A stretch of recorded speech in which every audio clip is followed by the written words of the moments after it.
Suivez le journal avec STM Transport Voyageurs. Une nouvelle façon de voyager.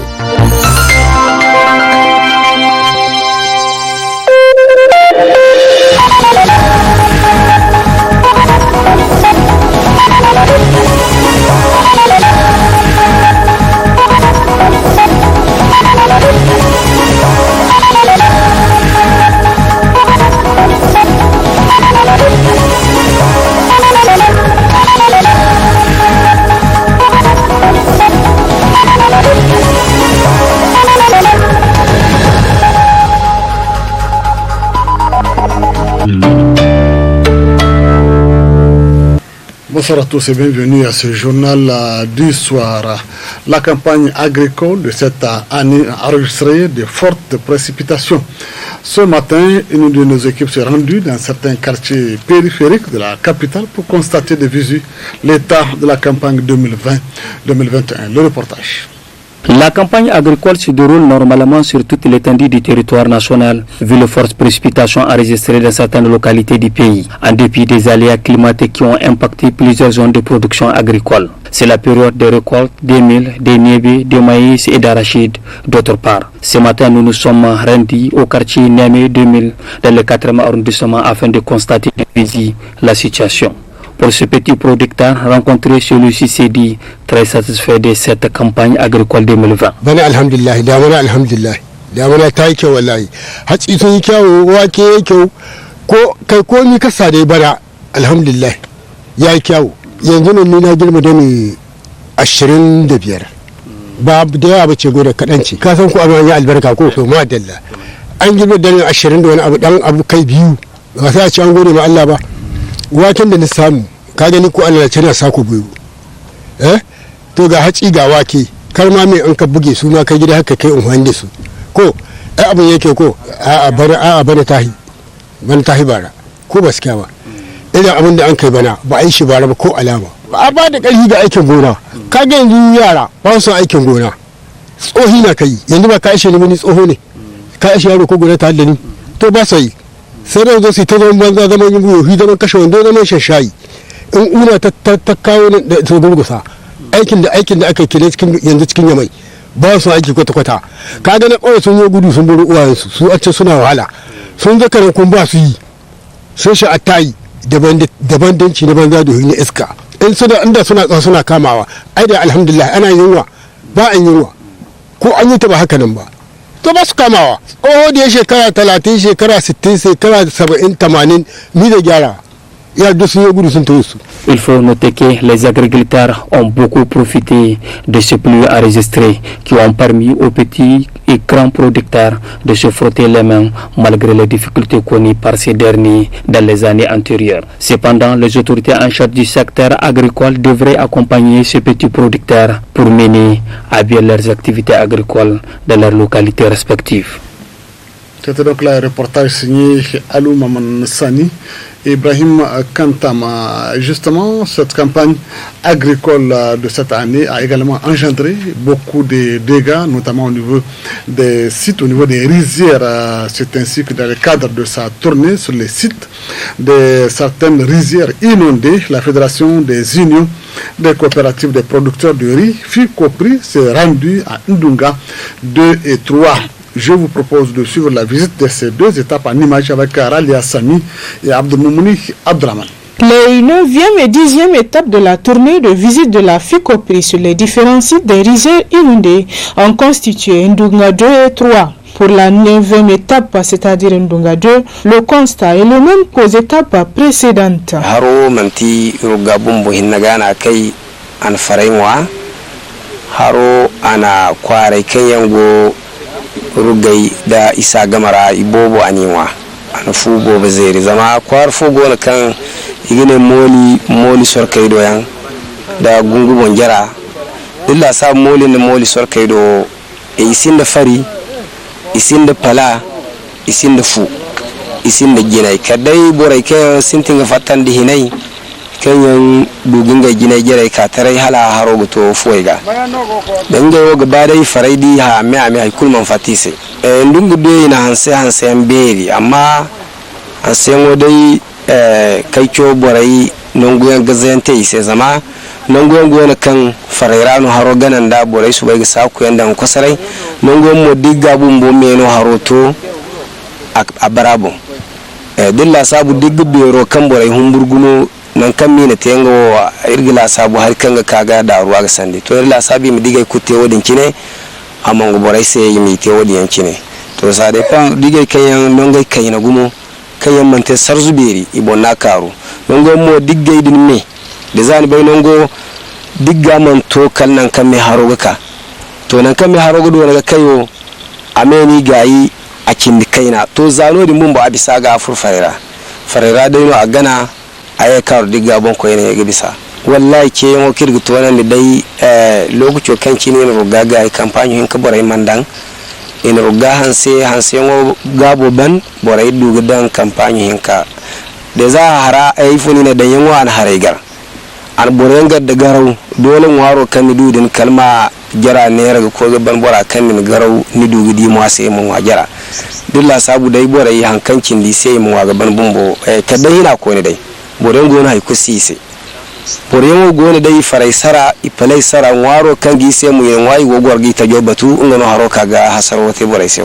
À la 10e également, à Ndunga 3, on note le même désarroi. Idiyengo degati ime ko hanaga le moni harno kan te kan irka ya gumbu masabe ça c'est du jamais vu irgo ngare ko hanaga abin wara bani dalla kalkane irko mabbe te suji oh irgo wara gumti gamu am zagirga wallahi ate wala ko dorno kan ka irga irwo ne kan digan ke iterse har kushini ka kan hini karabu miza irko ya nga follono agonga ni abu diga te aburi akwai bene wallahi haddani kan kakan burasihin ikoi kin da zari bore go diggo bo imi lutune ne mutun kala to nan kan atona kan bore ga be ban itang ne ko jo c'est pas possible parce que ne ko jo wona gaye jo haro gaye ka ko ne isa go de gonflin kada hayni o kan gonde gati da hadi isa ye kun haro gaye en tout cas on dungu tirawo ko c'est automatique isa ban nago za isa ye haro fat perimeter ora wallahi haro ime kine musu kan ngi guna susu bonne go ne akai no kat ayo ko man diye bande me akai ayo ay do va o amay do gande ko kai haro me ay haro guna ay dika wallahi akai asigi mote ko ne to bisu bay. D'une manière générale, c'est un constat amer qui se dégage sur l'ensemble des étapes des sites visités par la FICOPRI. Les pertes sont énormes et les riziculteurs sont profondément touchés.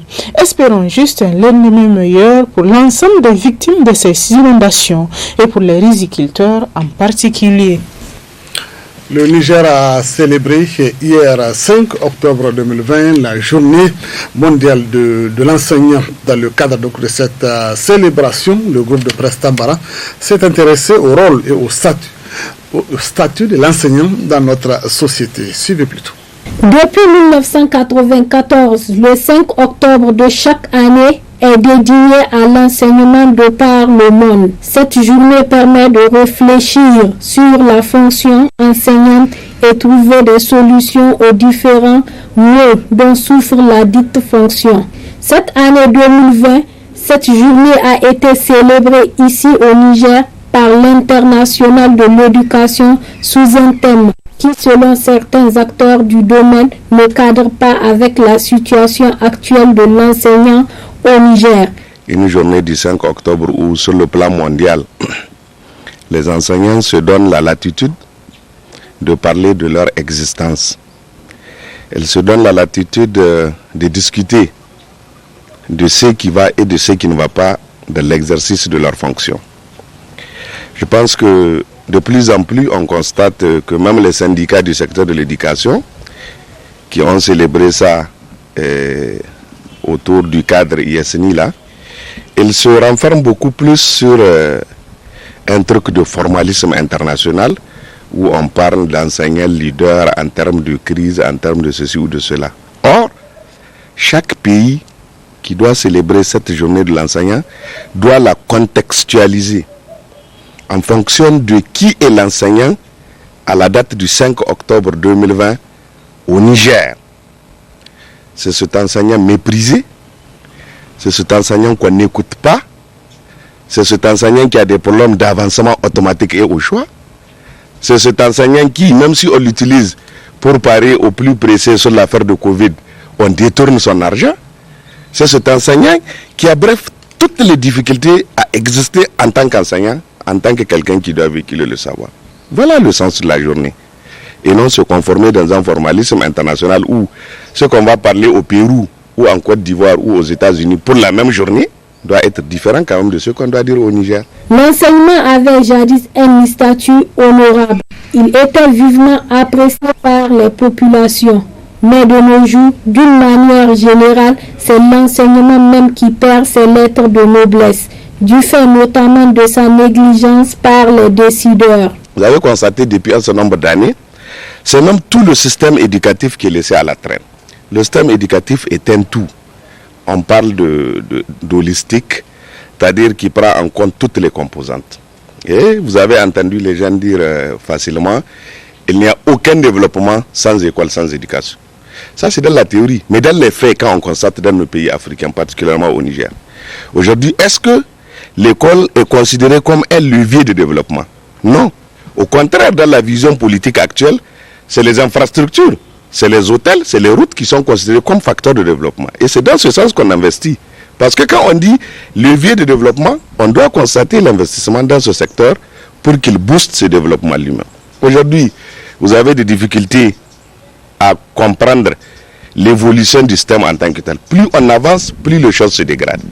Aujourd'hui, il n'y a même pas de repère dans le système éducatif. Que vous prenez du préscolaire à l'université, il n'y a pas de repère. C'est des navigations à vue, c'est des tâtonnements. Bref, les gens cherchent à arranger, mais ce n'est pas possible parce que le système est parti très loin. Il est donc impératif que pour un développement du pays, qu'une place de choix et une attention particulière soient accordées à l'éducation, car dit-on que sans une bonne éducation, aucun développement n'est possible pour une nation.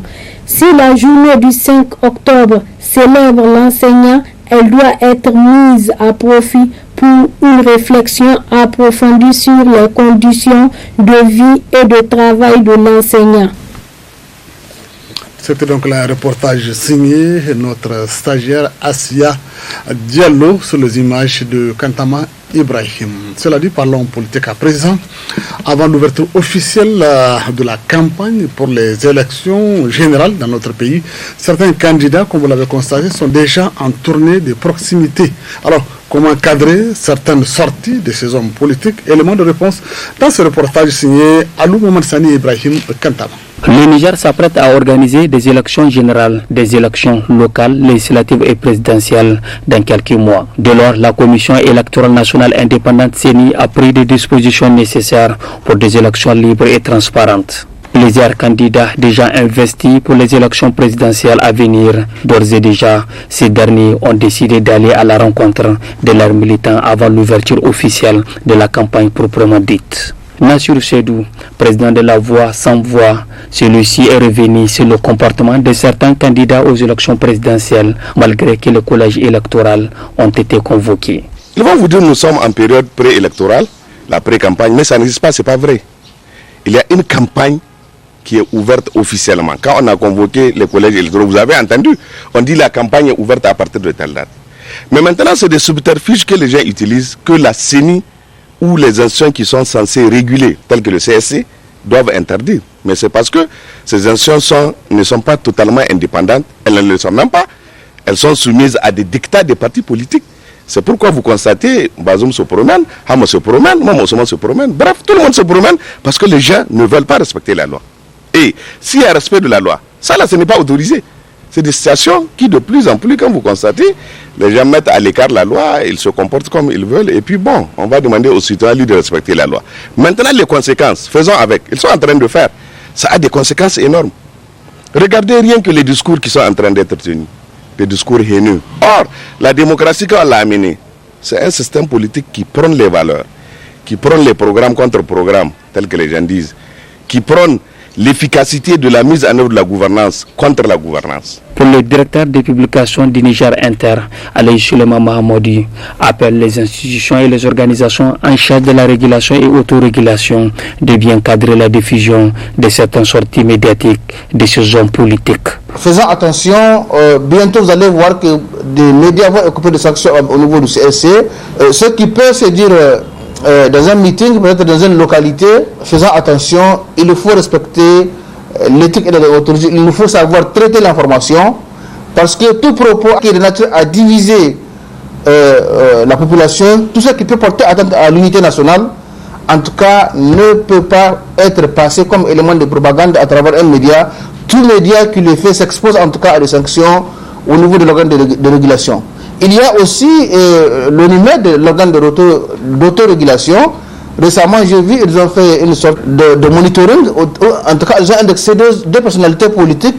Donc, je pense que c'est une sorte d'alarme. En tout cas, il faut faire attention au niveau des médias, au niveau des hommes politiques eux-mêmes. Ils savent effectivement que le code électoral, les lois et règlements de la République, en tout cas, ne permettent pas certains propos. Il y a des valeurs, en tout cas, qu'on peut mettre en avant, tout comme effectivement, il y a des valeurs qui sont réprimées par la loi, parce que tout simplement, elles sont de nature à porter atteinte à la cohésion nationale, en tout cas, à vivre ensemble. Pour la première fois, notre pays va expérimenter la première alternance démocratique. Cependant, la Commission électorale nationale indépendante CENI aurait la lourde responsabilité de préparer et organiser des élections libres, transparentes et inclusives. Le président du parti nigérien pour la démocratie et le socialisme, PNDS Taraya, poursuit sa tournée de proximité avec les militants de son parti. Bazoum Mohamed était entre hier et aujourd'hui à Madaroufa, Geratawa, Safo, Gabi, dans la région de Maradi. À partir du 8 octobre prochain, Bazoum Mohamed sera l'hôte des populations de la région de Zender.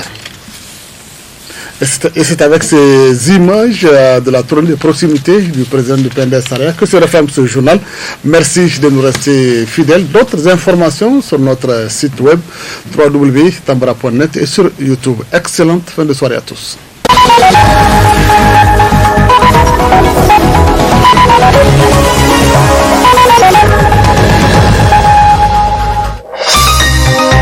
Ce journal vous a été présenté par STM Transport Voyageurs. Une nouvelle façon de voyager.